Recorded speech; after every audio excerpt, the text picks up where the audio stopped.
I am confused. Being philosophically consistent and being a very honest person, I'm sure you can tell me where God came from.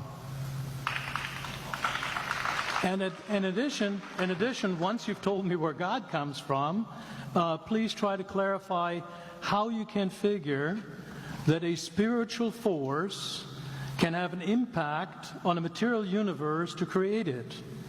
I think that some years ago we already talked about that kind of thing in philosophical circles at any rate, by posing the question, if angels are made of spiritual matter and a pen is made of material matter and spiritual matter displaces no space, how many angels can dance on the tip of a pen? I have a sense of sort of reversal experience here, but please do, go ahead. You got 5 minutes. Now, I just want to know which question. That's all right. You may take the rest of the minutes. We're supposed to do one question at a time. Which one would you like? That was part of the format for the debate. So which question? I want you to fill in the story of the rest of the beginning of the universe. God, spiritual matter, impact on material matter. Okay. So 2 questions. All right. Go ahead. All right, your question, where did God come from, assumes that you're thinking of the wrong, obviously it displays that you're thinking of the wrong God, because the God of the Bible is not affected by time, space, or matter. If he's affected by time, space, or matter, he's not God.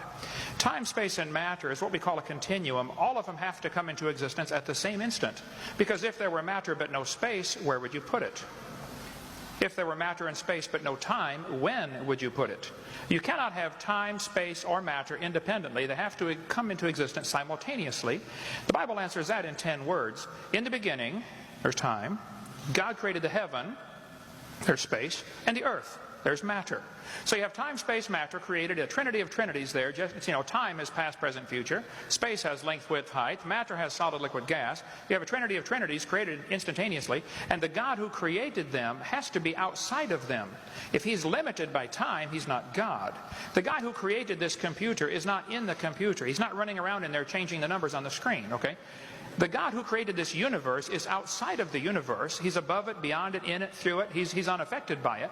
So the concept that a spiritual force cannot have any effect on a material body, well then I guess you'd have to explain to me things like emotions and love and hatred and envy and jealousy and rationality.